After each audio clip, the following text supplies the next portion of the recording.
Yes, we are live now. Hello friends, this is Himanshi and welcome to Let's Learn. तो discuss करेंगे कुछ questions, आज थोड़े ज्यादा क्वेश्चंस करेंगे, 25 क्वेश्चंस करेंगे। आपका जो पेडागोजी की प्रैक्टिस है वो अच्छे से इस सीरीज से हो रही होगी और पेडागोजी अभ्यास सीरीज है for CTET and other teaching exams. तो शुरुआत करेंगे। क्लास है आपकी 8th, पीडीएफ्स आपको साथ में मिल जाती हैं। कई दिनों से जो है छुट्टी थी क्योंकि मैं अलग अलग जगह पे अलग अलग कामों में बिजी थी। अभी शुरू करते हैं, तबीयत भी बेहतर फील हो रहा है और एनर्जी भी बहुत प्यारी सी है, तो कंटिन्यू करते हैं। डेली 9:30 मिलेंगे। ये सीरीज अगर आप अच्छे से कर लेते हैं, जो नए जमाने के क्वेश्चंस हैं, जो कि पैटर्न चेंज हो जाता है ना हर एक साल पे 2 साल पे क्वेश्चंस का, उस तरह के क्वेश्चंस इस सीरीज में हम कर रहे हैं। चाहे वो स्टेटमेंट और रीजन वाले हों, चाहे वो चूज करने वाले हों, चाहे वो नए ढंग से पूछे गए क्वेश्चंस हों। चलिए फटाफट से आ जाइए एक बार, फिर करेंगे कहानी आगे की शुरू। लाइक शेयर सब्सक्राइब कर दीजिएगा जैसे जैसे आप जुड़ते जाएं और आपको सेशन पसंद भी आए। पसंद तब आएगा अगर आपने नया नया देखना शुरू किया है, तो पेडागोजी अपने आप में थोड़ा सा नया सब्जेक्ट हो जाता है। थोड़ा सा समय खुद को भी दीजिए, मुझे भी दीजिए, क्योंकि अगर आप पहली बार देख रहे हैं तो कोई भी नया इंसान मतलब टाइम लगता है ना समझने में। चलो आगे आते हैं। ये जो आपका टेलीग्राम का चैनल का लिंक मिल जाएगा आपको डिस्क्रिप्शन बॉक्स में, और टेलीग्राम चैनल अगर आप यूजर नेम सर्च करते हैं लेट्स लर्न स्क्वाड, तो वहां आपको पीडीएफ वगैरह सारी मिल जाएंगी। सभी को गुड इवनिंग, नमस्कार, राम राम, सत श्री अकाल, अस्सलाम वालेकुम, what are you feel connected with. इसके अलावा करियरविल ऐप जिनके साथ कोलैबोरेशन रहता है, वहाँ ये DEET+B के 2 बैचेस हैं। जो एक जनरल बैच है, अगर आप पीआरटी, टीजीटी, पीजीटी की तैयारी कर रहे हैं तो 100 नंबर का पेपर 1 जो है आपका पार्ट 1, वो आपका इससे कवर हो जाएगा। कुछ 500 एडिशनल डिस्काउंट भी है, तो कुछ 1000 में पड़ जाएगा। After that 500 discount. जो लोग पहले से वहाँ के स्टूडेंट्स हैं, जो करियरविल पे पहले कोई भी बैच लिया हुआ है। इसके अलावा पीआरटी स्पेशल है, जिसमें कंप्लीट आपका 200 नंबर की तैयारी VOD प्लस लाइव है, यानी रिकॉर्डेड प्लस लाइव दोनों तरह से। 25 अप्रैल से इसमें एडमिशन शुरू हुए हैं, यानी कल से ही अभी तो आप ज्वाइन कर सकते हैं करियरविल ऐप डाउनलोड करके, अगर आप तैयारी कर रहे हैं तो।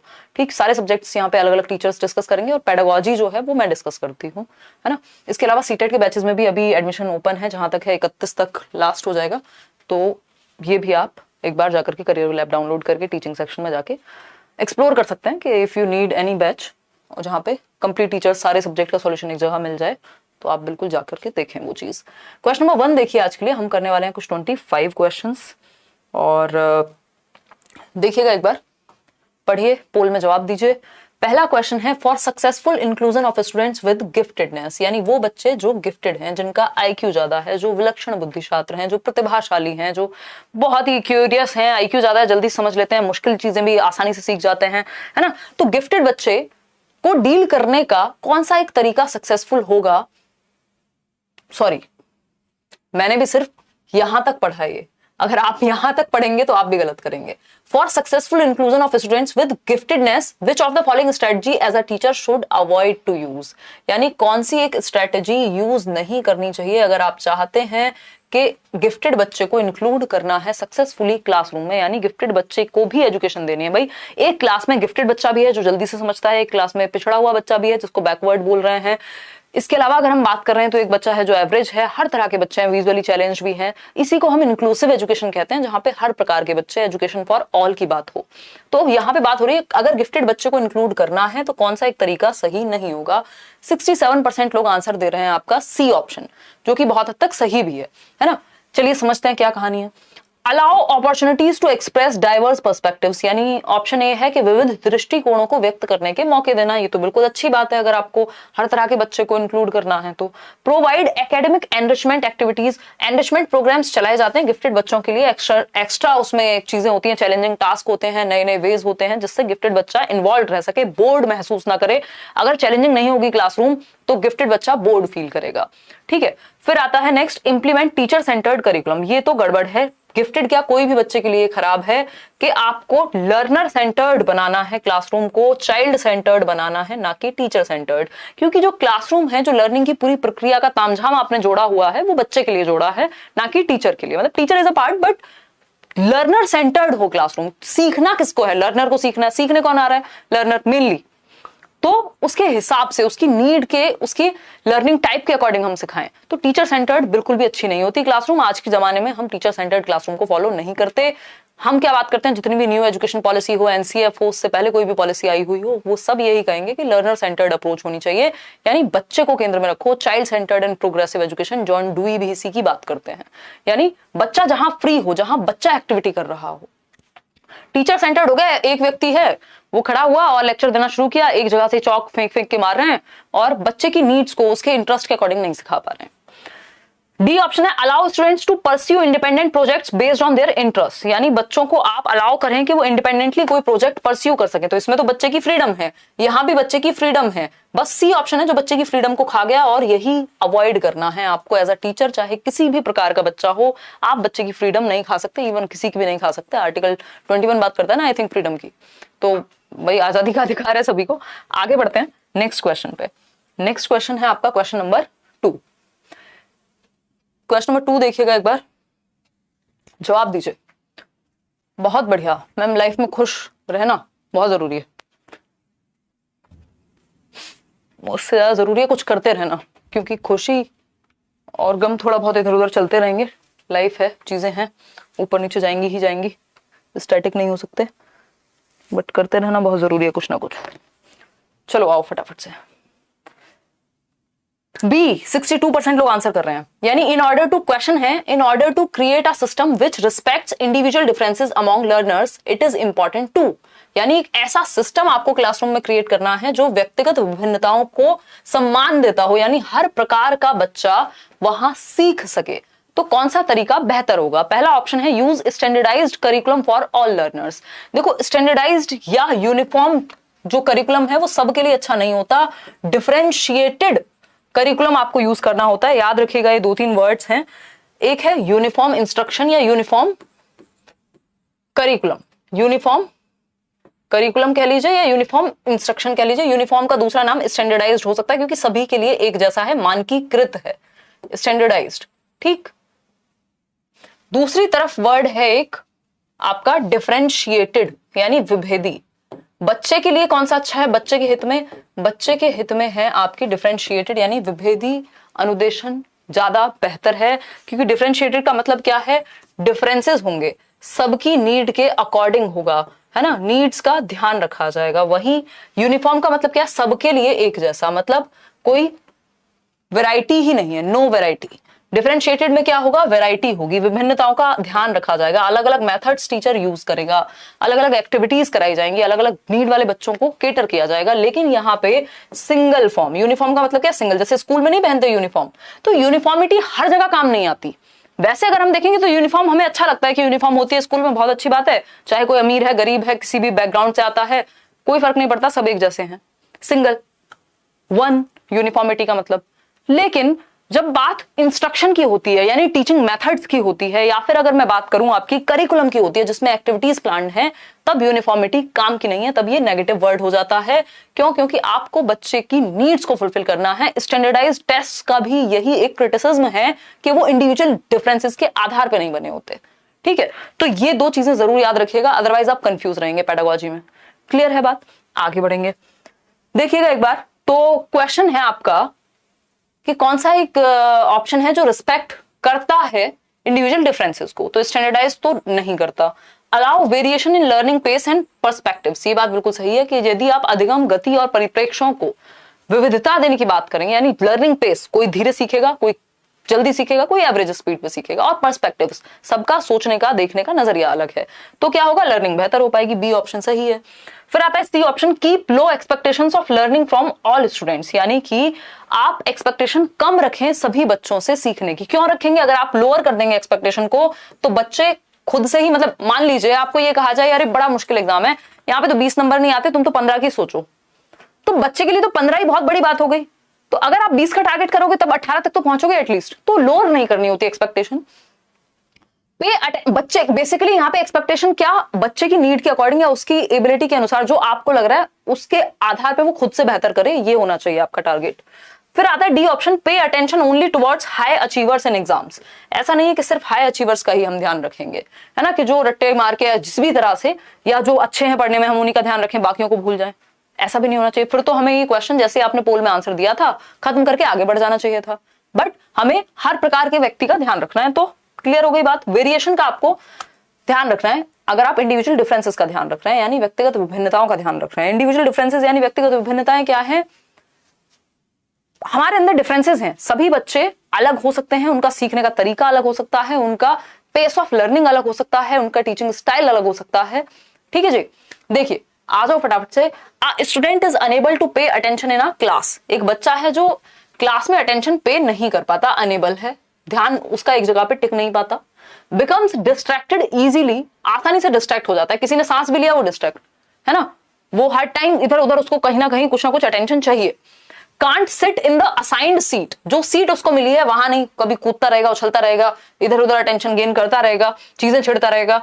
These characteristics are indicative of, ये जो विशेषताएं हैं या ये जो लक्षण है, ये किस एक चीज के लक्षण है कि बच्चे की अटेंशन एक जगह नहीं टिकती, है ना। 5 मिनट ये किया, छठे मिनट, 5 मिनट भी बहुत ज्यादा बोल रही हूं मैं, मतलब कुछ देर ये कुछ देर वो, मतलब अटेंशन इधर उधर भागती रहती है, एक से दूसरी चीज पे जंप करती रहती है। सिंपल आंसर है ADHD, attention deficit hyper activity disorder.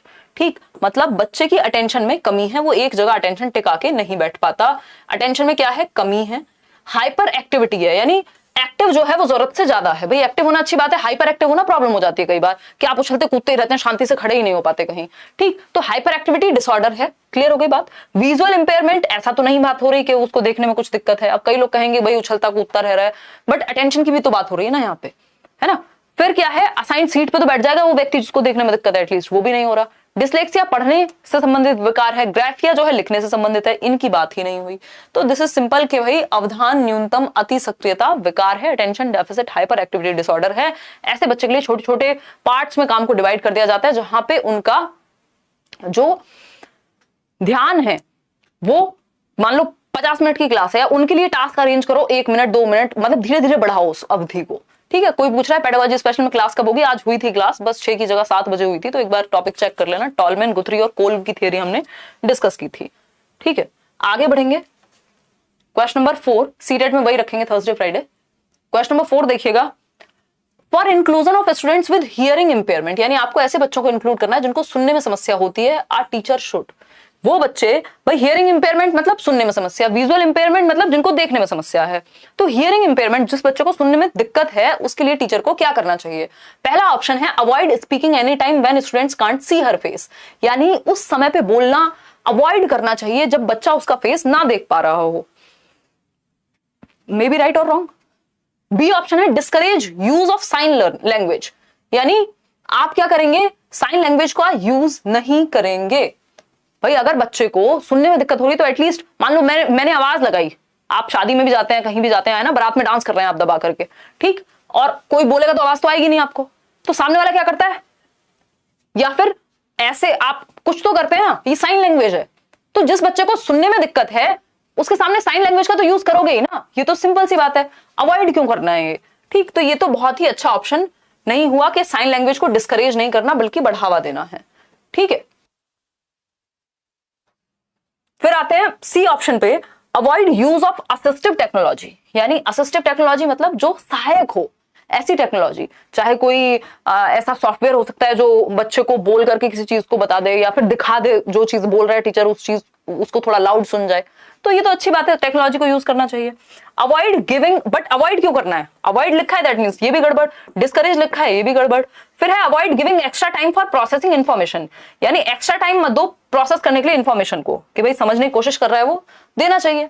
तो ये तीनों ही बातें नेगेटिव हो गई। ये बात एकदम सही है कि avoid speaking any time when students can't see her face, भाई वो बच्चा जिसको सुनने में ऑलरेडी दिक्कत है, अब एटलीस्ट जब आपको सुनने में दिक्कत हो रही है तो किसी के वर्ड्स को देख के, लिपसिंग को देख के भी आप आइडिया लगा लेते हो कि सामने वाला क्या कह रहा है, समझ पा रहे हो ना।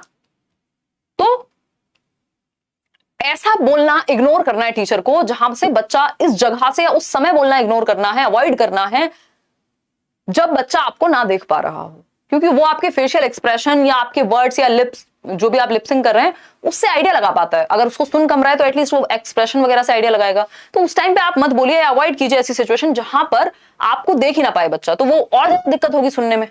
ठीक है, तो A option is the right answer कि ये चीज अवॉइड करनी चाहिए, बाकी तीनों चीजें तो करनी चाहिए,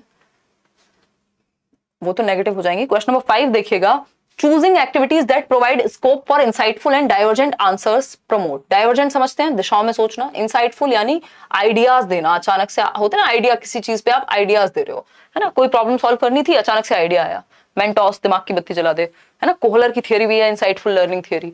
ठीक है, अगर हम बात करते हैं तो कह रहे हैं कि ऐसी एक्टिविटीज चूज करना जहां पे स्कोप है, यानी बच्चों के लिए आप ऐसी एक्टिविटीज दे रहे हैं जहां पे उनको सोचने पे मजबूर हो, आइडियाज आए, इंसाइट्स देनी पड़े। मान लीजिए पॉल्यूशन कम करना है, कुछ और करना है, तो वो इंसाइट दें अपनी कि अच्छा बताओ इस चीज को ऐसे कैसे कर सकते हैं। और डाइवर्जेंट थिंकिंग करें, यानी दिशाओं में सोचें, अलग अलग पॉसिबल आंसर्स पे जाएं। वो प्रमोट करने के लिए रोट मेमोराइजेशन, रट के आज तक किसमें इंसाइट्स आए हैं, है ना। रट्टे वाला को तो सिर्फ वही याद रहेगा, वो याद कर लीजिए चतुर्रामलिंगम 3 इडियट्स वाला, कि उसको पता भी नहीं है कि क्या लिखा हुआ है। इंसाइट तो छोड़ दो, उसको सिर्फ रटने से मतलब है, कुछ नया नहीं सोच पाता रटने वाला। क्रिएटिविटी की अगर हम बात करें तो ये बात बिल्कुल सही है, डाइवर्जेंट थिंकिंग बिल्कुल जुड़ी हुई है क्रिएटिविटी से, या अगर इंसाइट्स की अगर मैं बात करूं तो क्रिएटिविटी से जुड़ी हुई है। क्रिएटिविटी क्या होता है? कुछ नया करने की क्षमता, कुछ नोवेल करने की क्षमता, दिशाओं में सोचने की क्षमता, ठीक है, जो पहले ना हुआ, ओरिजिनल करने की क्षमता। ठीक, तो बिल्कुल सही बात है। डाइवर्जेंट थिंकिंग में क्या होता है? डिफरेंट डिफरेंट आइडियाज आते हैं, आपको उनमें से कोई एक आप चूज करोगे। इंसाइटफुल भी क्या है? इंसाइट आएगी आपको, इंसाइटफुल लर्निंग, जो वो कोहलर की इंसाइटफुल लर्निंग है ना, वहां पे भी गेस्टाल्टवाद को बेसिकली यूज किया जाता है ज्यादा हायर मेंटल प्रोसेसिंग के लिए, जिसमें क्रिएटिविटी, प्रॉब्लम सॉल्विंग, ये सब चीजों में काम आती है इंसाइटफुल लर्निंग, वो जो सुल्तान वाली थियरी है आपकी। फ्रस्ट्रेशन, इससे किसका भला हुआ है आज तक? कंपटीशन, इससे भी किसी का भला नहीं हुआ। तो हम कहेंगे, मतलब हो जाता होगा कुछ लोगों को लगता हो तो, but creativity is the right answer. कि अंतर्दृष्टि और विविध प्रकार के उत्तर देने से क्या होगा? क्रिएटिव बनेगा बच्चा, डिफरेंट डिफरेंट दिशाओं में सोचेगा, कुछ नया सोचेगा, कुछ ओरिजिनल सोचेगा। भाई आप जब 4 चीजें करेंगे तभी तो कुछ नया आइडिया आएगा, अगर आप कुछ करेंगे ही नहीं तो कहां से आएगा। क्वेश्चन नंबर 6 देखिए, क्वेश्चन नंबर 6 है आपके सामने, students who score less marks during exam should, यानी वो बच्चे जिनके नंबर कम आते हैं उनको क्या करना चाहिए। वो बच्चे जिनके नंबर कम आए हैं उनको क्या करना चाहिए। पहला ऑप्शन है be placed in special schools, यानी डिफरेंट स्कूल्स में भेज दो जहां उनके ही जैसे बच्चे पढ़ते हो, जिनके नंबर कम ही आते हो। तो ये तो कोई सेंस ही नहीं हुआ। आजकल स्पेशल स्कूल्स की जगह वैसे भी हम इंक्लूसिव स्कूल्स को, यानी समावेशी विद्यालयों को प्रमोट करते हैं। आगे बढ़ेंगे, be guided to pursue only vocational education, यानी सिर्फ वोकेशनल एजुकेशन, मतलब कोई वोकेशन सिखा दो ताकि रोजी रोटी अपनी निकाल लें। क्यों भाई? नंबर ही तो कमाए, उनका इंटरेस्ट तो होगा किसी और हो सकता है जिस सब्जेक्ट में जिस तरह से पढ़ाया गया हो उसमें कमी हो सकता है इंटरेस्ट किसी और चीज में हो, जबरदस्ती आप सिखा रहे हो। तो वोकेशनल क्यों? वोकेशनल जनरली रिटार्डेड बच्चों के लिए होता है। Be subjected to corporal punishment, भाई आप दंड तो दे ही नहीं सकते, RTE right to education act कहता है साफ साफ, आप किसी को मुर्गा मुर्गी नहीं बना सकते आज की डेट में। फिर आता है D option, be provided with necessary support as per their individual needs. ये बात सही है कि जो भी व्यक्तिगत आवश्यकता के अनुसार हो वो सहायता देनी चाहिए। कोई बच्चा है जिसके बहुत ही कमा रहे हैं, उसका इंटरेस्ट हो सकता है म्यूजिक में हो, तो उस तरह की ट्रेनिंग उसको दिलवाओ। कोई बच्चा है जिसको मेथड समझ में ना आ रहा हो तो दूसरे मेथड से समझाओ। मतलब इंडिविजुअल नीड के अकॉर्डिंग करेंगे आप जो भी करना है, अपनी मर्जी से पहले से ही नहीं डिसाइड कर लेंगे। तो D option is the right answer, 91% लोग दे भी रहे हैं। क्वेश्चन नंबर 7 देखिएगा एक बार। क्वेश्चन नंबर 7 सेज, एक तरफ दिया है असर्शन, ये नए जमाने के क्वेश्चंस हैं हम ये कहेंगे। एक तरफ दिया है असर्शन यानी एक स्टेटमेंट है, और इसका एक तरफ रीजन दिया हुआ है। अब आपको देखना है कि ये ए सही है या आर सही है, दोनों सही है या दोनों गलत हैं। ठीक है, तो लिखा हुआ है स्टेटमेंट में, to ensure meaningful learning it is essential to connect new materials with something the child already knows. यानी कि अगर आप ये चाहते हैं कि बच्चा अर्थपूर्ण ढंग से सीखे, अर्थपूर्ण ढंग से क्या, जिसका कोई मीनिंग हो, जो उसके जीवन से जुड़ा हो, तो आपको पुराने मटेरियल से या नए मटेरियल को पुरानी लर्निंग से जोड़ना जरूरी है, यानी प्रीवियस नॉलेज से कनेक्ट करना चाहिए। जब भी आप कुछ नया सिखा रहे हैं तो पूर्व ज्ञान से जोड़ दीजिए। ये तो पूरी टीचिंग लर्निंग में, आपने लेसन प्लानिंग में हर जगह ये यूज किया होगा। इसका रीजन क्या बताया गया है?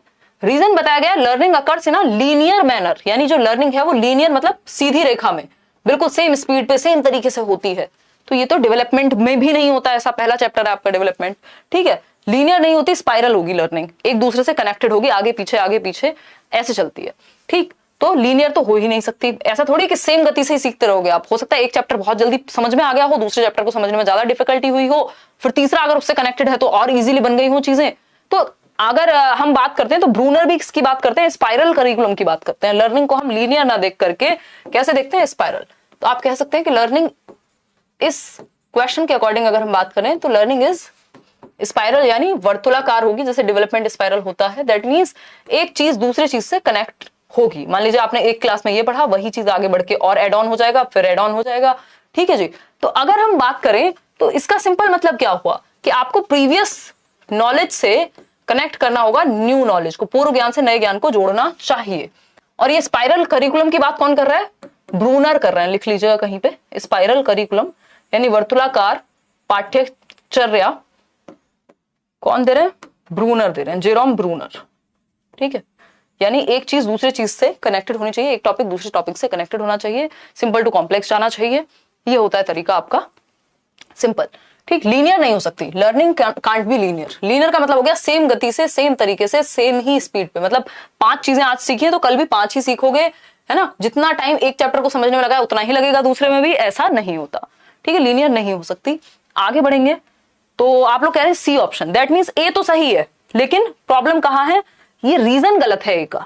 तो A is true but R is false, ये बात बिल्कुल सही है। Both A and R true नहीं हो सकते क्योंकि आर गलत है, रीजन सही नहीं है और वैसे भी सही नहीं है स्टेटमेंट। दोनों ट्रू है, R not correct explanation of A, दोनों सही नहीं है, ये बात भी अपनी जगह भी सही नहीं है, तो इसलिए बी नहीं हो सकता। आगे बढ़ेंगे नेक्स्ट क्वेश्चन पे। क्वेश्चन नंबर है हमारा 8, देखिएगा एक बार। Question number 8 says Which of the following notions of success in school needs to be challenged? यानी सक्सेस के हमने नोशंस बनाए हुए हैं स्कूल्स में भी, दुनिया में भी, कि भाई ये सक्सेस होती है, ये सफलता है और ये असफलता है ना। ज्यादा पैसे कमाए तो सक्सेसफुल है, ज्यादा नाम कमाए तो सक्सेसफुल है, अगर खुशी से अपना जीवन यापन करे, चाहे ज्यादा नाम कमा के परेशान रहे जिंदगी भर, तो जो खुशी से जीवन यापन करे सक्सेसफुल नहीं है ना। सरकारी नौकरी नहीं है तो सक्सेसफुल नहीं है। ये क्या नोशंस हैं सोसाइटी में। इसी तरह से स्कूल्स में भी लर्निंग के नोशन होते हैं, है ना, भ्रांतियां होती हैं, अगर मैं कहूं धारणाएं होती हैं जो मानते हैं ना, ऐसा हम कोई फैक्ट तो है नहीं है। ठीक, तो अगर हम बात करते हैं नोशंस की, तो स्कूल में किस तरह के नोशंस को चैलेंज करने की जरूरत है, यानी चुनौती देने की जरूरत है जो नोशन सही ना हो। पहला ऑप्शन है students achieve success in school by proving themselves to be better than others. बात तो सही है कि इसको चैलेंज करने की जरूरत है, सिर्फ मतलब कोई सही नहीं दे रहा, सही उत्तर इसमें सिर्फ 7% लोग दे रहे हैं, बाकी सब 77% लोग तो सी कह रहे हैं। समझते हैं अभी। Success need not to be about competition, हाँ ये बात तो ठीक है। Schools should give importance to cognitive as well as emotional domains while conceptualising success, बिल्कुल सही बात है कि सिर्फ दिमाग को ही नहीं इमोशंस को भी इंपॉर्टेंस दो। तो इसको चैलेंज करने की क्या जरूरत है भाई, ये तो सही बात कह रहे हैं। क्या पढ़ रहे हो आप लोग, खतरनाक मत पढ़ो। मतलब पढ़ने का मतलब मेरा क्या है कि पढ़ के समझ क्या रहे हो आप। ठीक है, इसका मतलब ये नहीं कि आपको समझ नहीं है, कि आप कुछ पढ़ नहीं रहे, ये इतना आसान है, आप में से कोई भी कर देगा। लेकिन बात यह है कि आप इसको पढ़ के सही समझ नहीं पा रहे। ठीक है भाई, इसका सिंपल सा मतलब है कि स्कूल्स को इंपॉर्टेंस संज्ञान को, दिमाग को तो देनी ही चाहिए, इमोशंस को भी देनी चाहिए। तो ये तो सही बात है, इसको चैलेंज क्यों करना है भाई? चैलेंज तो गलत चीज को करेंगे ना हम। आंसर को किन को चैलेंज करते हो आप पेपर में? जो गलत हो, इसको क्यों चैलेंज करोगे? फिर आता है D option, in creating an evaluation system in which someone comes first we also create a system in which someone is destined to last. यानी जब हमारा आकलन का तरीका ही ये है कि कोई एक फर्स्ट आएगा, तो इसमें अपने आप ही निर्धारित है कि जब कोई फर्स्ट आएगा जिस सिस्टम में, उस सिस्टम में कोई लास्ट भी आएगा, है ना। अगर ये सिस्टम ही ना हो फर्स्ट और सेकंड का, तो फिर नहीं आएगा। तो ये बात भी सही है कि अगर हम इस तरह का इवैल्यूएशन सिस्टम क्रिएट कर रहे हैं जहां फर्स्ट आता है कोई, तो लास्ट भी कोई ना कोई तो आएगा ही, कोई दिक्कत नहीं है, तीनों बातें सही है। प्रॉब्लम कहां है? चैलेंज किसको करना है? चैलेंज करना है ए ऑप्शन को कि students achieve success in school by proving themselves to be better than others. कि इस थॉट को चैलेंज किया जाना चाहिए कि बच्चे जो हैं वो सक्सेस तब अचीव करें, उनको सक्सेसफुल तब माना जाए जब वो दूसरों से बेहतर करें, ना कि खुद से बेहतर करें। समझ गए बात? नहीं समझ गए? अभी भी 54% सी कह रहे हैं। क्या क्या कौन सा मतलब क्या कहेंगे इसको? सस्ते नशे कहेंगे हैं? कैसे सी कैसे है उत्तर? क्वेश्चन समझे नहीं हो क्या? फिर से समझते हैं, चलो। क्वेश्चन नंबर 8 कहता है which of the following notions of success in school needs to be challenge. यानी स्कूल्स में सक्सेस का कौन सा नोशन, यानी सक्सेस के बारे में कौन सी भ्रांति, सफलता के बारे में कौन सी गलत धारणा को चुनौती देने की आवश्यकता है। देखिए सी ऑप्शन गलत धारणा नहीं है ना। यहां पे तो लिखा गया है कि स्कूल्स को इंपॉर्टेंस देनी चाहिए कॉग्निटिव यानी मेंटल यानी दिमाग को भी, और इमोशंस को भी, यानी सिर्फ पेपर पेंसिल नहीं, उसके भावनाओं को भी इंपॉर्टेंस दो। बिल्कुल सही बात है। इसमें चैलेंज क्या करना है? चैलेंज उसे करोगे ना जो गलत है। यहाँ पे नॉट लिखा हुआ है, ये है गड़बड़, बाकी तीनों बातें सही हैं। समझ पा रहे हो कि नहीं समझ पा रहे हो? चलिए आगे बढ़ते हैं। A option is the right answer. चलिए क्वेश्चन नंबर 9 देखिएगा। While teaching a concept, which of the following a teacher should avoid? यानी किसी संप्रत्यय को पढ़ाते समय आप कोई कॉन्सेप्ट सिखा रहे हैं, मान लीजिए बॉइलिंग का कोई कॉन्सेप्ट है, कितने सारे कॉन्सेप्ट हो सकते हैं, अलग अलग कॉन्सेप्ट हो सकते हैं संप्रत्यय की अगर हम बात कर रहे हैं, तो टीचर को क्या अवॉइड करना चाहिए, यानी किससे बचना चाहिए। अब आप देख रहे हैं टॉपिक सेम है, बस क्वेश्चन ऐसे घुमा के पूछा है आपसे कि आपको आगे चक्कर, है ना। तो चक्कर नहीं लाने, पढ़ के समझना है। पेडागोजी में आधा खेल खत्म हो जाएगा जब आप पढ़ के समझ जाएंगे किसी चीज को। ठीक है जी, जरा जवाब दीजिए।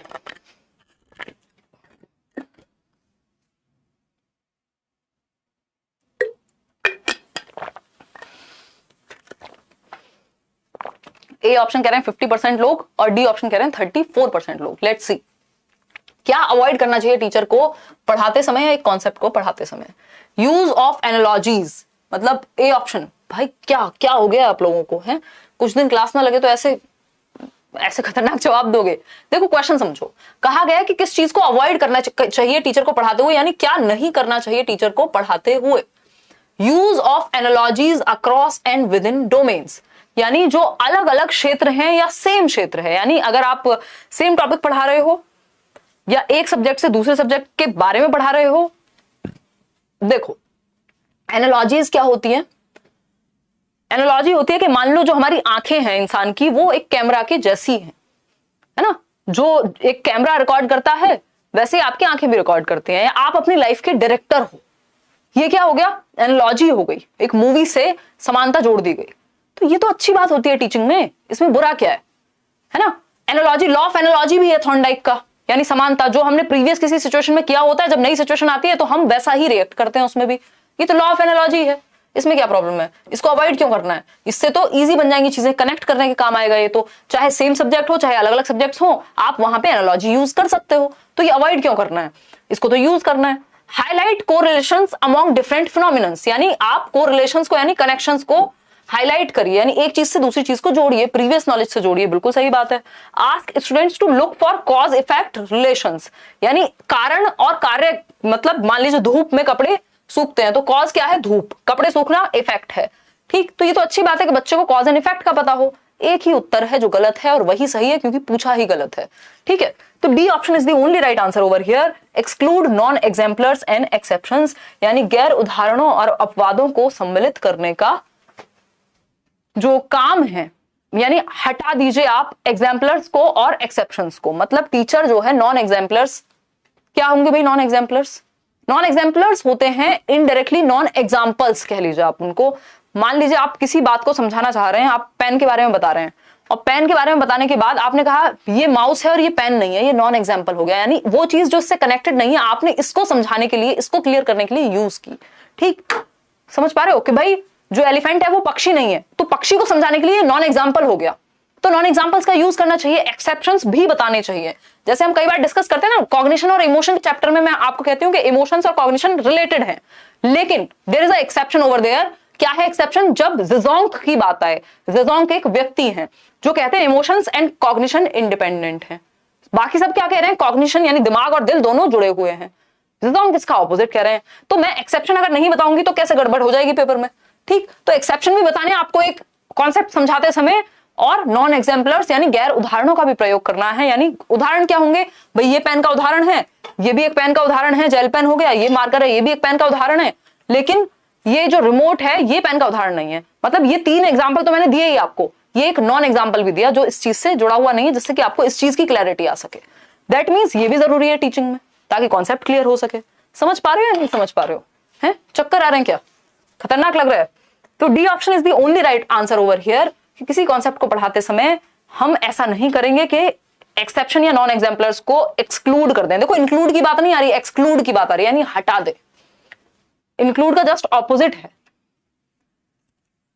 ठीक है या नहीं? ये कौन मेरी शादी कराने के पीछे पड़ा हुआ है? मैम इससे शादी करोगी? सुधीर सिंह कह रहे हैं। क्या हो क्या गया? पढ़ाई कर लो, ये शादी वाले चक्कर में कहीं नहीं रहने क्यों, वो भी क्लास में। संडे वार्ता में क्या करोगे फालतू बातें? देखो एक बार वहां अलाउड है, मैं मानती हूँ हमारे सबके मन में फालतू फालतू चीजें चलती हैं, फालतू भी क्या कहें, अभी पढ़ाई के अलावा कह देंगे। क्वेश्चन नंबर 10 देखिए, which of the following form of learning a teacher should emphasise upon, यानी एक टीचर को किस फॉर्म ऑफ लर्निंग पे फोकस करना चाहिए, है ना भाई। लर्निंग के कई प्रकार हो सकते हैं, है ना, शैलियां हो सकती हैं, है ना, क्षेत्र हो सकते हैं। तो निम्न में से अधिगम की कौन सी तकनीक, कौन से मेथड पर एक अध्यापिका को बल देना चाहिए, यानी जोर देना चाहिए, यानी इंपॉर्टेंस देनी चाहिए? लर्निंग थ्रू स्टिमुलस रिस्पॉन्स, यानी एक स्टिमुलस है एक रिस्पॉन्स है। स्टिमुलस क्या है? अवार्ड मिलेगा। रिस्पॉन्स क्या है? मेहनत कर रहे हो। ठीक है, या स्टिमुलस कोई और भी हो सकता है कि डंडे पड़ेंगे इसलिए पढ़ाई कर लो।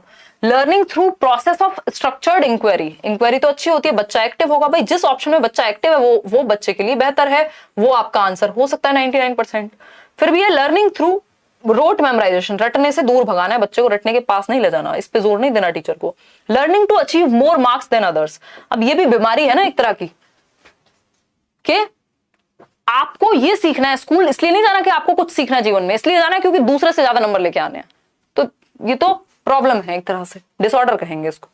Learning to achieve more marks than others, ये क्या है, प्रॉब्लम हो गई एक। ठीक, आपको एज अ टीचर इस चीज पे जोर नहीं देना कि बच्चा दूसरे से, देखो बच्चे का कंपैरिजन आप आपस में नहीं करेंगे, बच्चे का कंपैरिजन आप बच्चे की ही परफॉर्मेंस से करेंगे। कल तुम इतना करते थे, आज तुम इतना करते हो, कल तुम इतना करोगे, मतलब आप बच्चे को खुद से कंपेयर कर सकते हैं, बाकी लोगों से नहीं। ठीक, तो एक ही बात सही है यहाँ पे कि स्ट्रक्चर्ड इंक्वायरी, यानी बच्चे को इंक्वायरी का, पूछताछ का, अन्वेषण का, एक्सप्लोरेशन का मौका मिले।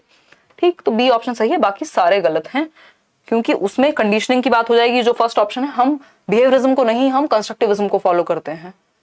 क्वेश्चन नंबर 11 देखिएगा एक बार, which of the following is not an example of extrinsic motivation, यानी कौन सा एक उदाहरण नहीं है बाह्य अभिप्रेरणा का। दो प्रकार की मोटिवेशन है, एक एक्सटर्नल जिसको एक्सट्रिंसिक कहते हैं, एक है इंट्रिंसिक जिसको इंटरनल कहते हैं। कौन सी मोटिवेशन अच्छी होती है, इंटरनल मोटिवेशन अच्छी होती है, इंट्रिंसिक मोटिवेशन अच्छी होती है। रीजन क्या है उसका, रीजन सिंपल है कि जो चीज जिसका लोकस ऑफ कंट्रोल, जिसका सेंटर ऑफ कंट्रोल अंदर है, दैट मीन्स कोई चीज बाहर नहीं है, पैसा, पावर, नेम, फेम, मनी, ये सारी चीजें नहीं है उसको मोटिवेटेड रखने के लिए, तो वो लंबे समय तक खुशी से काम कर पाएगा। ठीक, इंटरनल मोटिवेशन में ये चीज होती है। लेकिन एक्सटर्नल मोटिवेशन यानी बाहर कोई रीजन है, चाहे वो सैलरी है, नाम है, अवार्ड है।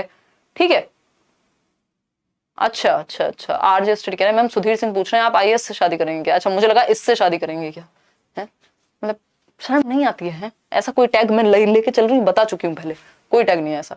देखो, विच ऑफ द फॉलोइंग, मतलब सब बता दें आपको एक ही दिन में है, Which of the following is not an example of extrinsic motivation, यानी कौन सा एक उदाहरण नहीं है बाह्य अभिप्रेरणा का। अवॉइडेंस ऑफ पनिशमेंट, यानी पनिशमेंट से बचना, ये तो बाहरी उदाहरण ही है। भाई अगर आपको इसलिए फेल नहीं होना क्योंकि घर पे डंडे पड़ेंगे, दैट मीन्स आप एक्सटर्नली मोटिवेटेड हैं पढ़ने के लिए। फिर है इंटरेस्ट, यानी अगर आपका इंटरेस्ट है किसी चीज में, तो ये एक्सट्रिंसिक तो हुई नहीं, ये तो इंट्रिंसिक है, आंतरिक अभिप्रेरणा है। क्या है, आंतरिक अभिप्रेरणा है, इंटरनल है। रिवॉर्ड्स भी बाहरी होते हैं, फियर ऑफ फेलियर भी बाहर है ना, नहीं तो सब पैदा हुए हैं, सबको मरना है, काहे का फियर। ठीक है, कौन सा फेलियर। ठीक, हालांकि ये बहुत ही तुच्छ तरीका है चीजों को डिस्क्राइब करने का, बहुत ही सरफेस लेवल पे मैं ये बात कर रही हूँ, बट ये एक्सटर्नल है रीजन। ठीक है, क्या है, ये एक्सटर्नल रीजन है, ये भी एक्सटर्नल, ये भी एक्सटर्नल, ये भी एक्सटर्नल। खुद से कौन सा जुड़ा हुआ है, इंटरेस्ट जरूरी थोड़ी किसी के पैसे से आएगा। ठीक, तो ये इंट्रिंसिक का उदाहरण है। Locus of control, centre of motivation क्या होगा, इसमें इंटरनल होगा कि आपका किसी चीज में इंटरेस्ट है, आपको पैसे नहीं भी मिले तब भी आप करेंगे, है ना। आपको गाने में इंटरेस्ट है, जरूरी थोड़ी अब आपको कोई पैसे देगा तभी गाएंगे आप। ठीक, क्वेश्चन नंबर 12 देखिए, which of the following emotion hinders students learning, यानी कौन सा एक इमोशन रुकावट बनता है बच्चे के अधिगम में। ईगरनेस, ग्रेटिट्यूड, क्यूरियोसिटी या होपलेसनेस, यानी उत्सुकता। अगर बच्चा उत्सुक है तो हिंडर थोड़ी करेगी ये चीज, रुकावट थोड़ी बनेगी, बाधक थोड़ी बनेगी। उत्सुकता तो बढ़ावा देगी, बाधक क्यों बनेगी। तो ये तो सही नहीं हो सकता। ग्रेटिट्यूड, अगर आप ग्रेटफुल हैं किसी चीज को लेकर के, लाइफ को लेकर के कृतज्ञता है आप में, आपने जहां से भी जो भी सीखा है आप उस चीज को लेकर ग्रेटफुल हैं, तो आप आगे अच्छा ही सीखेंगे। नेगेटिव इमोशन थोड़ी है ये। फिर आता है क्यूरियोसिटी, उत्सुकता तो बहुत बड़ा, मतलब कह सकते हैं कि ये तो मदर ऑफ लर्निंग कह लीजिए, या इंटरेस्ट जो है बहुत बड़ी चीज है, लर्निंग में आपको हेल्प करेगी क्यूरियोसिटी, कि आप उत्सुक हैं कुछ जानने के, जिज्ञासा है आप में। Hopelessness is a negative emotion, निराश अगर आप हैं तो ये बाधा बनेगा, ये हिंडर करेगा लर्निंग को। जो इंसान होपलेस है उसको जितना आता है उतना भी वो यूटिलाइज नहीं कर पाता। ठीक है, कि आपको उम्मीद ही खत्म हो गई है, आपकी निराश हैं आप, तो नहीं अच्छा महसूस करेंगे तो लर्निंग भी नहीं होगी। ठीक, तो D option is the right answer. Question number देखिए 13। क्वेश्चन नंबर 13 है, during the classroom discussion on concept of water, यानी पढ़ लो पहले इसको, जवाब दो खुद से, फिर मैं डिस्कस करूंगी। इतने में पीऊंगी पानी आराम से। Why you are so cute, अरे बचपन से ही मजाक कर रही हूँ यार, आप लोग मजे लोगे तो मैं नहीं ले सकती क्या। देखो एक बार बताओ, एक बार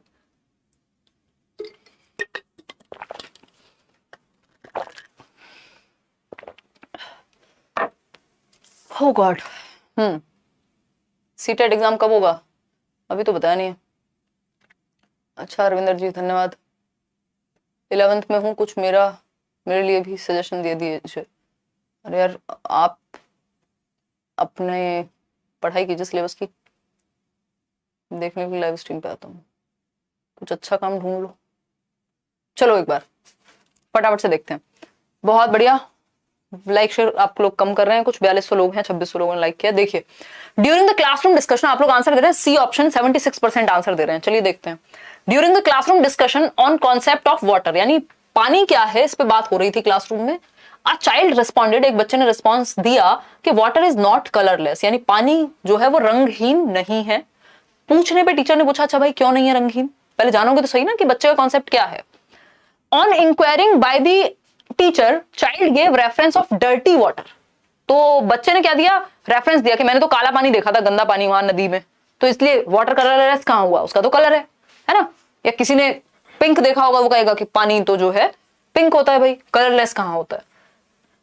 डर्टी वाटर का रेफरेंस दे दिया, which he had seen in a drain near his home, एक ड्रेन पाइप में देखा था। A teacher respond to this misconception, अब ये क्या ऑल्टरनेटिव कॉन्सेप्शन है बच्चे का, है ना, नाइव कॉन्सेप्शंस भी बोलते हैं इसको, मिसकॉन्सेप्शन भी बोलते हैं इसको।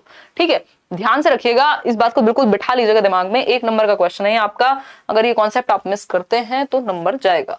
ठीक है, जब लिखा हो ऑल्टरनेटिव कॉन्सेप्शन यानी वैकल्पिक धारणाएं, ठीक है, ऑल्टरनेटिव कॉन्सेप्शन यानी वैकल्पिक धारणा, यानी बच्चा विकल्प में सोच रहा है कुछ ना कुछ किसी कॉन्सेप्ट को लेकर के। वाटर अच्छा कलरलेस होता है बट उसके पास विकल्प है कि कलरफुल भी तो होता है, मैंने तो वहां देखा तालाब में।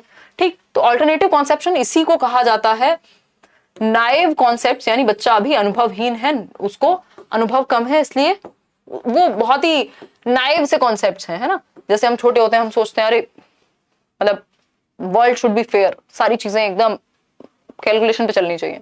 ठीक, या आइडियलिज्म में जब हम होते हैं कई बार। ऑल्टरनेटिव कॉन्सेप्शन और नाइव कॉन्सेप्शन और मिसकॉन्सेप्शन भी आप इसको कह सकते हो। मिसकॉन्सेप्शन की जगह वैसे इन वर्ड्स को आजकल यूज किया जाता है कि बच्चे को अगर गलत फहमी है तो उसको कैसे क्या करेंगे। देखो तीन ही सिचुएशन में आपको बच्चे की बात सुननी है और फिर चैलेंज करना है उस चीज को, है ना। पहले सुन लेनी है, उसके रीजन को सुन लेना है, ये बच्चे का वैकल्पिक तरीका है सोचने का। देखिए कंप्लीटली डिस्कार्डिंग दिस आंसर, यानी आप डिस्कार्ड कर देंगे, सिरे से नकार देंगे, अरे नहीं तुमने कुछ और देख लिया होगा, ये तो नहीं कर सकते। Asserting that his logic is baseless, यानी आप कहेंगे बच्चे के बात में कोई तर्क जो है वो निराधार है। भाई तर्क तो है, पानी तो होता है रंग वाला भी, जो उसने देखा है, तो ऐसा थोड़ी है कि निराधार साबित कर देंगे, सुनेंगे पहले उसकी बात। फिर है C option, accept the response and explain the logic of calling the water colourless, यानी आप इस रिस्पॉन्स को एक्सेप्ट करेंगे और फिर लॉजिक जो है वो एक्सप्लेन करेंगे कि वो किस लॉजिक से कलरलेस मतलब कलरफुल बोल रहा है और आपका क्या लॉजिक है कलरलेस होने का। ठीक है, तो ये आप बेसिकली उसको चैलेंज करेंगे, डिस्कस करेंगे। Emphasising on only one correct answer, that is water is colourless. ऐसा नहीं है कि आप सिर्फ इसी बात को गाते रहेंगे कि नहीं वाटर कलरलेस होता है, कलरलेस होता है, बच्चे को समझाएंगे भी तो सही ना। ठीक है जी,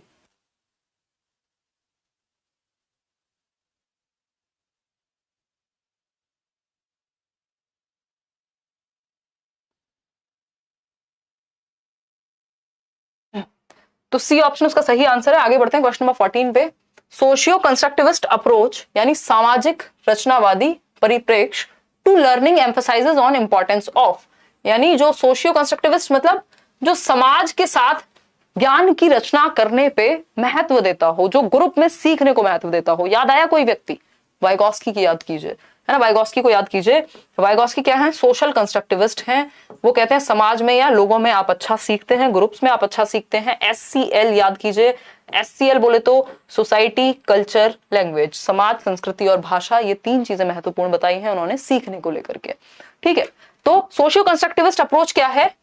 अब देखो समाज, संस्कृति, भाषा, भाई कल्चरल कॉन्टेक्स्ट में संस्कृति से जोड़ के, समाज से जोड़ करके सीखने को महत्वपूर्ण मानेगा। Reward and punishment, standardise assessment, expository teaching कि भर दो आप दिमाग में बच्चे के, ये सब चीजें सही नहीं है। कल्चर से जोड़ के, समाज से जोड़ के, ग्रुप्स में सिखाना, इसी के अराउंड आंसर होगा। आप लोग सही दे भी रहे हैं, 87% लोग। आगे बढ़ते हैं, सी सही था इस क्वेश्चन नंबर 14 का ऑप्शन। फिर है क्वेश्चन नंबर 15 पढ़ेंगे। Learning is most effective and meaningful when, यानी जो अधिगम है वो सबसे ज्यादा अर्थपूर्ण और प्रभावशाली होता है कब? यानी कब जो लर्निंग है वो कब सबसे बेस्ट होगी या सबसे बेहतर कब सिखाया जा सकता है। तो पहला ऑप्शन है इट अकर्स इन कॉन्टेक्चुअलाइज्ड मैनर, यानी जब कॉन्टेक्स्ट में, संदर्भ में जोड़ दिया जाए। जैसे मैं बात कर रही हूँ नॉन एग्जाम्पलर्स की, तो मैंने आपको 4 चीजें बताई साथ में, मतलब कॉन्टेक्स्ट समझाया उस चीज का, तो बिल्कुल अच्छी बात है, लर्निंग अच्छे से हो पाएगी। लर्नर्स आर परफॉर्मेंस ओरिएंटेड, अगर आप परफॉर्मेंस ओरिएंटेड है दैट मींस आपका ध्यान सिर्फ मार्क्स पे होगा, तो ये तो बेस्ट तरीका नहीं हुआ। Learners are motivated by intrinsic factors, तो ये बात भी ठीक है, इंट्रिंसिक फैक्टर्स से मोटिवेटेड है। Information is presented in disconnected chunks, ये प्रॉब्लम है कि आप इंफॉर्मेशन को डिस्कनेक्टेड चंक्स में क्या करें, पेश करें। ठीक है।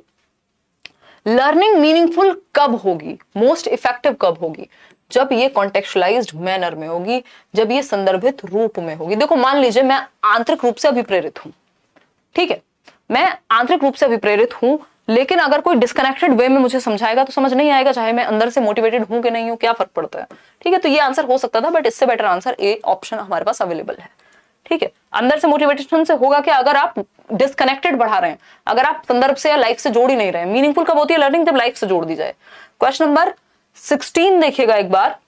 क्वेश्चन नंबर 16 है अकॉर्डिंग टू जीन प्याजे के अनुसार, प्याजे वाइगॉस्की कोहलबर्ग पे एक 1.5 घंटे की वीडियो है या पता नहीं 4 घंटे की, मेरे को एग्जैक्टली याद नहीं है, बट हाँ कई मिलियन लोग उसको देख चुके हैं। वो थियरीज तीनों आप एक वीडियो में जाकर के देख सकते हैं। अकॉर्डिंग टू जीन प्याजे an ongoing process which refines and transforms, यानी जीन प्याजे के अनुसार एक ऑनगोइंग प्रोसेस, यानी जो चलती रहती है प्रक्रिया, किसके लिए, जब जरूरत पड़े रिफाइन करने के लिए, जब जरूरत पड़े ट्रांसफॉर्म करने के लिए, किनको, मेंटल स्ट्रक्चर्स को, तो इज कॉल्ड। अब कई लोगों ने ये पढ़ के दिमाग में सोच लिया होगा स्कीमा की बात हो रही है, बट ऑप्शन में ही नहीं है ना, हमें तो उत्तर ऑप्शन के अनुसार देना होता है। ठीक है,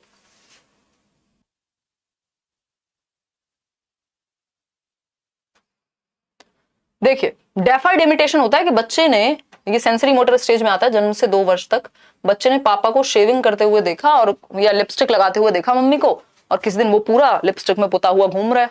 ये डेफर्ड इमिटेशन है कि उसको अनुकरण करना आ गया है, बट डेफर्ड मतलब वो याद रख सकता है, बाद में भी उस चीज को रिपीट कर सकता है, मेमोरी आ गई है उसमें। ऑब्जेक्ट परमानेंस है कि चीज सामने है या नहीं है, लेकिन दिमाग में परमानेंट है। ये भी जन्म से 2 वर्ष में ही आ जाता है सेंसरी मोटर में। ठीक है, इन चीजों को बार बार दिमाग में रखिए। एसिमिलेशन होता है ऐड करना किसी चीज को, तो यहाँ पे सिर्फ ऐड करने की बात नहीं हुई, ट्रांसफॉर्म की भी बात हुई है। ऑनगोइंग प्रोसेस है जो रिफाइन करती रहती है, बैलेंस करती रहती है जब जरूरत पड़ती है। तो आंसर होगा इक्विलिब्रेशन, संतुलीकरण। ये कॉन्टिन्यूअसली चलता रहेगा, जो आपके दिमाग में है और जो दुनिया में है, दोनों को आप बैलेंस बनाने की कोशिश करते रहते, नहीं तो कॉन्फ्लिक्ट होगा, नहीं तो आप परेशान हो जाएंगे। तो D option is the right answer. कृपा करके इसको ठीक कर लीजिए, सिर्फ 16% लोगों ने आंसर सही दिया है। क्वेश्चन नंबर 17 देखिएगा एक बार।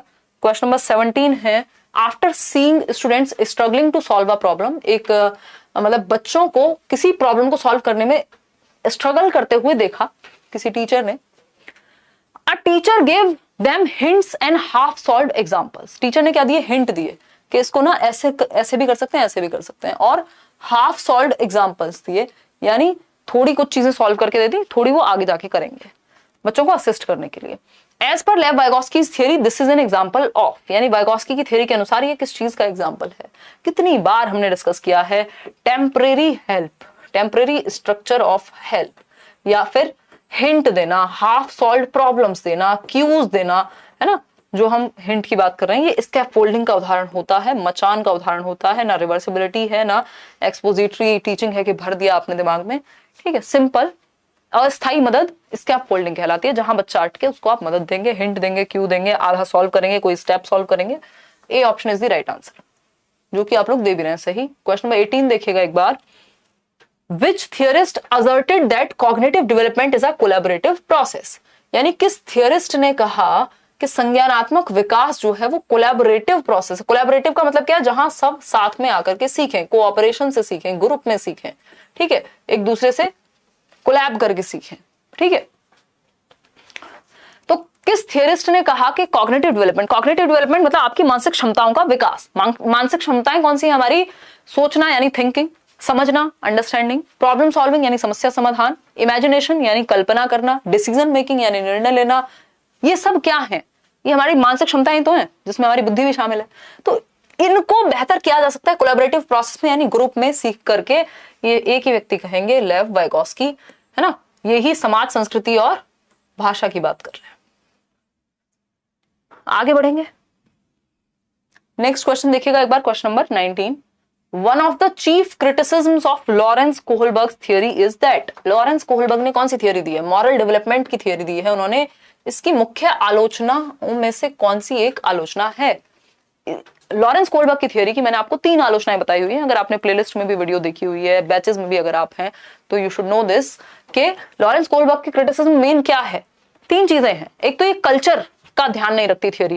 भाई अमेरिका में माँ बाप से अलग हो जाना बहुत इजी चीज है, या कह सकते हैं कि नॉर्मल है।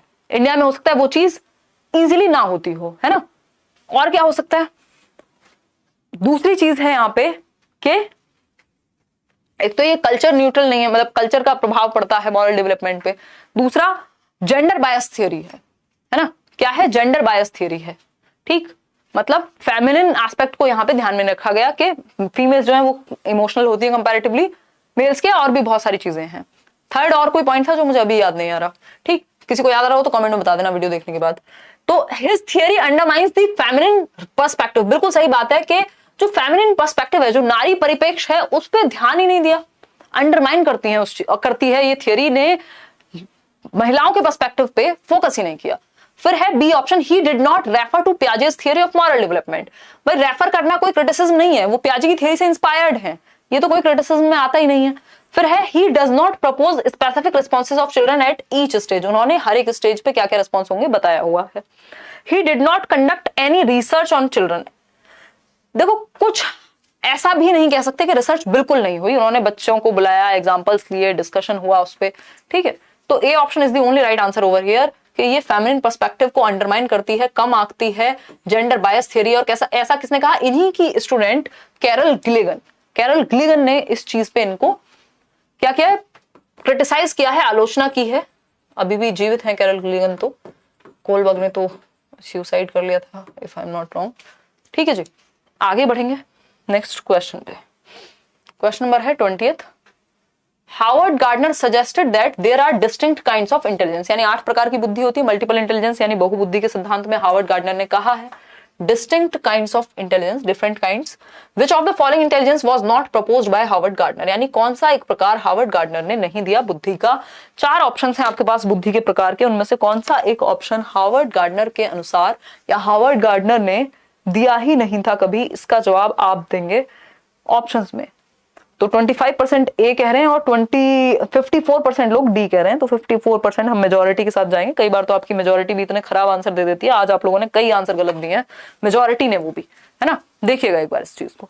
अगर मैं बात करूं यहाँ, तो म्यूजिकल इंटेलिजेंस दी तो है गार्डनर ने। ए.आर. रहमान का एग्जांपल कितनी बार दिया है, सोनू निगम का एग्जांपल कितनी बार दिया है, आपके प्यारे अरिजीत सिंह का एग्जांपल कितनी बार दिया है, लता मंगेशकर जी का एग्जांपल कितनी बार दिया है, क्यों भूल जाते हो। लिंग्विस्टिक इंटेलिजेंस भी है, बॉडीली काइनेस्थेटिक भी है, practical intelligence is not there. Practical intelligence की बात किसने की है, याद करो थोड़ा सा, है ना। प्रैक्टिकल इंटेलिजेंस की किसने बात की है? Robert Sternberg, PCA, practical creative analytical.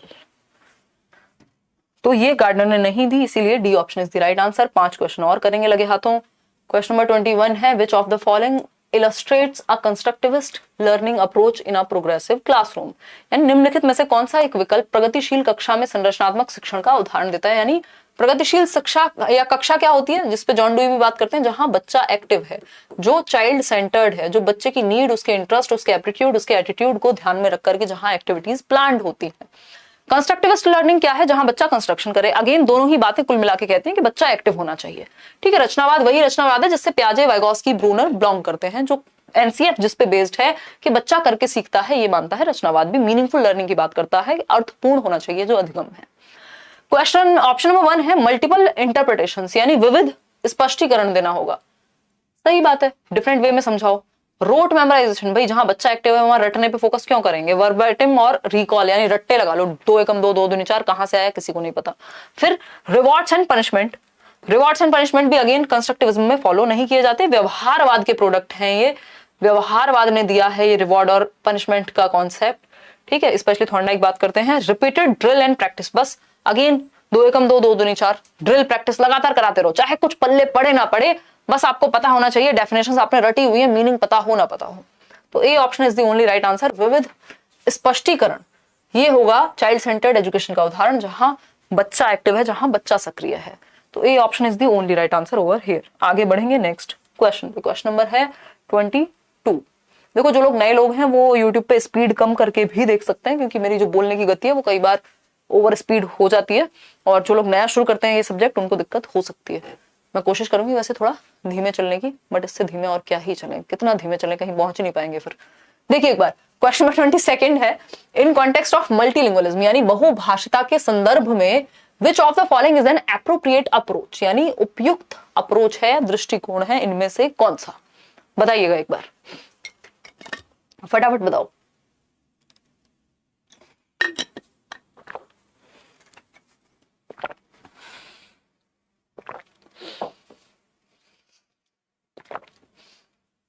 C option कह रहे हैं 61% लोग। Student should be penalised for using their mother tongue. भाई बच्चों को उसकी मातृभाषा यूज करने पे कौन धमका देगा? बिल्कुल नहीं कर सकते, ये आप दंड दे नहीं सकते। The school should admit only those students whose mother tongue is same as the language of instruction. यानी मान लीजिए स्कूल में अगर इंग्लिश बोली जाती है, इंग्लिश में पढ़ाया जाता है, तो सिर्फ उन बच्चों को एडमिशन देंगे जिनको इंग्लिश बोलनी आती हो या जिनकी फैमिलीज में इंग्लिश बोली जाती हो। डजंट मेक सेंस, कोई सेंस नहीं है इस बात का।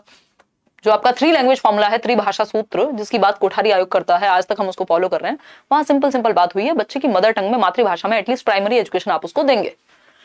अब बात आती है the teacher should respect and create a classroom environment which supports inclusion of all students. ये बात हमें थोड़ी सी सही लग रही है कि मल्टीलिंगुअलिज्म यानी बहुभाषिता, जहां कई प्रकार की भाषाएं, बहुभाषाएं हों। एक बच्चा है जो पंजाबी बोलता है, दूसरा है मलयालम बोलता है, गुजराती बोलता है, हिंदी बोलता है, पंजाबी बोलता है, सबको, भोजपुरी बोलता है, सबको बिठाया जाएगा, क्योंकि मल्टीलिंगुअलिज्म का मतलब ये है मल्टीपल भाषाएं, मल्टीपल लैंग्वेजेस।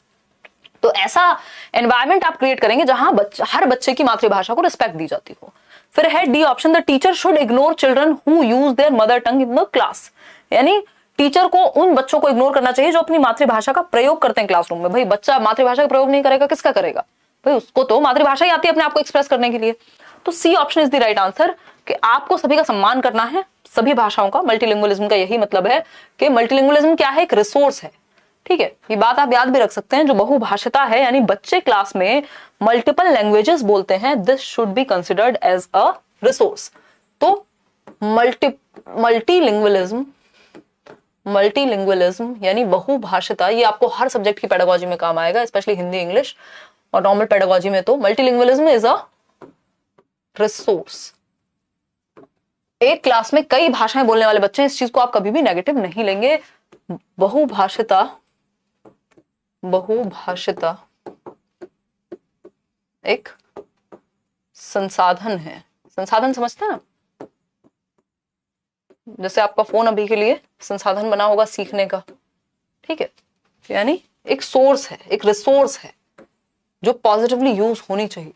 यानी एक क्लास में कई सारी भाषाएं बोलने वाले बच्चे क्या हैं, वो हिंडरेंस नहीं है ना, हिंडर नहीं करेंगे, रुकावट नहीं बननी चाहिए बहुभाषिता। ठीक है, not a hindrance but a resource. तो ये रुकावट नहीं है बहुभाषिता। बहुभाषिता क्या है? संसाधन है। टीचर को इसको संसाधन के रूप में यूज करना है। आगे बढ़ेंगे नेक्स्ट क्वेश्चन की तरफ।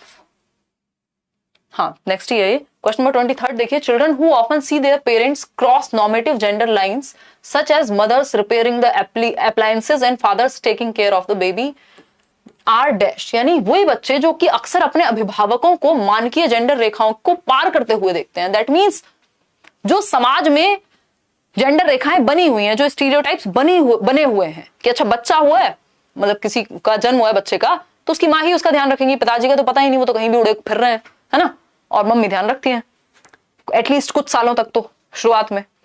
तो वो बच्चे जिन्होंने देखा है कि उनके घर में उनके पापा खाना बना लेते हैं, उनकी मम्मी घर के मान लो कोई कुछ सामान खराब हो रहा है वो ठीक कर देती है पेचकस ला करके, ठीक है, तो वो बच्चे जो ये देख रहे हैं कि पापा भी खाना बना सकते हैं, मम्मी भी बाहर जा सकती है बाइक चला के, कोई दिक्कत नहीं है, तो उनके दिमाग में स्टीरियोटाइप्स हट जाएंगे, ऑब्वियस है।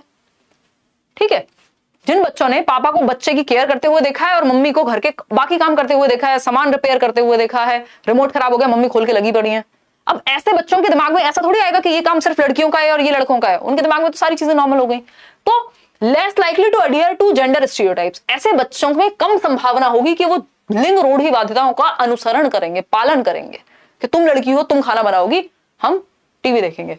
ये नहीं होगा इस तरह के बच्चों में, यह कम संभावना हो जाएगी। क्यों? क्योंकि उन्होंने अपने घर में एग्जाम्पल देखा है ना। कि मान लीजिए हमारी मम्मी काम पे जाती थी तो my father used to help, तो ठीक है, ये नॉर्मल चीज है, दोनों हेल्प कर सकते हैं। अब जिसने बिल्कुल ही नहीं देखा, हो सकता है उसके लिए थोड़ी सी दिक्कत रहे या संभावना बढ़ जाए जेंडर स्टीरियोटिपिकल होने की।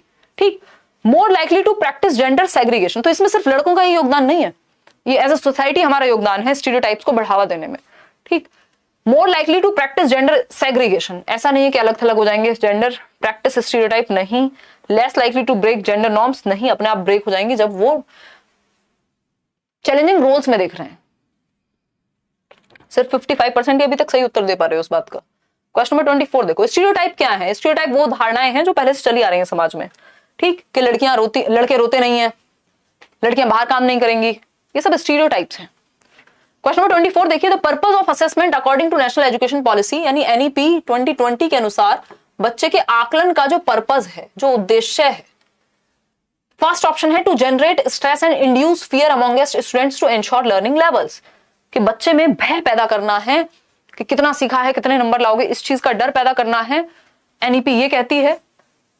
या फिर B option, to revise teaching learning processes, यानी जो टीचिंग लर्निंग प्रोसेस है उसमें कुछ परिवर्तन लाना, उन मेथड्स में, उन तरीकों में, हाँ हो सकता है। To optimise learning and development, यानी अधिगम और विकास को और बेहतर बनाना, ऑप्टिमाइज करना, अनुकूलित करना। To support students inside and outside the classroom, यानी बच्चों को सपोर्ट करना, चाहे वो क्लास के अंदर हो चाहे क्लास के बाहर हो। तो असेसमेंट ऐसा ही होना चाहिए जिससे बच्चों को सपोर्ट मिले, जहां कमी है वो दूर हो। टीचिंग लर्निंग प्रोसेस में अगर कुछ अच्छा हो सकता है, मेथड्स अच्छे आ सकते हैं, तरीके अच्छे हो सकते हैं, तो वो करें। लर्निंग के लिए बेस्ट कॉन्ड्यूसिव एनवायरमेंट मिले, तीनों बातें सही है। गड़बड़ कहाँ है? फर्स्ट ऑप्शन में। तो 76% लोग आंसर दे रहे हैं डी ऑप्शन, सेकंड, थर्ड और फोर्थ, जो कि सही भी है। फर्स्ट वाला गलत है, क्योंकि दुनिया के किसी आकलन का, किसी टेस्ट लेने का, किसी इवैल्यूएशन का उद्देश्य ये नहीं होना चाहिए कि बच्चे में डर पैदा हो जाए एग्जाम्स को लेकर के। ठीक है, वो इनडायरेक्टली हो जाता है बट होना नहीं चाहिए। तो D option is the right answer. Last question है आज के लिए, dynamic assessment helps to understand, यानी गत्यात्मक मूल्यांकन क्या समझने में मदद करता है? गत्यात्मक आकलन होता क्या है? यानी आप डिफरेंट तरीके से डिफरेंट टाइम पे बच्चे को असेस कर रहे हैं, उसके अंदर डर नहीं पैदा कर रहे हैं, टेस्ट को लेके, असेसमेंट को लेके, इवैल्यूएशन को लेकर के। ठीक है जी, तो पहला ऑप्शन है the intelligence quotient of a child, यानी जो आईक्यू है बच्चे का, उसको समझने में हेल्प करेगा डायनेमिक असेसमेंट, इसलिए थोड़ी होता है। Relative rank of the student in comparison to her peers, comparison में मदद करेगा, ये भी उद्देश्य सही नहीं है। The specific learning needs of a child, हाँ, बच्चे की व्यक्तिगत रूप से क्या नीड्स हैं इसको समझने में हेल्प करेगा डायनेमिक असेसमेंट, क्योंकि ये अलग अलग बच्चों के लिए अलग अलग तरीके से आकलन होगा उनका। कोई बच्चा है जिसको आपको पता है कि वो बोल के अच्छा समझा सकता है, तो उससे ओरल टेस्ट ले लो बजाय कि लिखवाने के। ठीक है, तो स्पेसिफिक लर्निंग नीड को केटर करेगा। डायनेमिक का मतलब क्या? जो फ्लेक्सिबल हो, जो चेंजेबल हो बच्चे की नीड के अनुसार। तो C option is the right answer. If child is fit to study in a regular school और नॉट, ऐसा कुछ नहीं है, सारे बच्चे, सब तरह के बच्चे, all children can learn in regular schools only, या इंक्लूसिव स्कूल्स जिसको हम कहते हैं, रेगुलर का मतलब। C option is the right answer. Out of 25 कितने ठीक हुए? मुझे लगता है कि जितने आपको क्वेश्चन, नंबर ऑफ क्वेश्चन आज हमने ज्यादा किए हैं। सीटेट और DT+B का बैच में अगर आप इंटरेस्टेड हो, आपके आसपास कोई पढ़ रहा हो, तो अभी एडमिशन ओपन है कुछ दिन, तो आप करियर ऐप पे जाकर के टीचिंग सेक्शन में ये बैचेस को देख सकते हैं, नीचे डिस्क्रिप्शन में लिंक भी मिल जाएगा। इसके अलावा ये जो हमने क्वेश्चन आज किए हैं 25, इनका PDF आपको मिल जाएगा टेलीग्राम चैनल पे। Hope you like the session. अगर लाइक शेयर सब्सक्राइब ना किया हो तो कर लीजिएगा। डेली मिलेंगे 9:30 पे, 9:30 PM, 9:30 बजे रात को, और कुछ 20-30 क्वेश्चन तो एटलीस्ट करेंगे। आज 25 में कई लोग थक गए और लेट भी हो गया शायद, है ना। 20 क्वेश्चन तो एटलीस्ट करेंगे ही, कभी 20 कभी 15। आउट ऑफ 25 कोई कह रहा है 23 सही हुए हैं, किसी के 22 सही हुए हैं, वो आप कमेंट करके बताते रहिएगा कि कितने कितने ठीक हुए। ठीक है जी, राइट, बहुत बढ़िया, ग्रेट। अगर आप डेली सेशन ले रहे हैं तो इंप्रूवमेंट आपको अपने अंदर नजर आएगा। खुद से भी इन क्वेश्चंस को ट्राई कीजिएगा। बाकी बी योर ओन कांस्टेंट। आज के लिए इतना ही रखते हैं, कल मिलेंगे। 99% लोगों को पसंद आया है सेशन। अच्छा, 98 हो गए, कहाँ से आते हैं लोग जो 2% लोग हैं। कल मिलेंगे। Thank you so much, bye bye, take care, good night, sweet dreams, टाटा, सी यू ऑल टुमारो। जाओ आपके खाना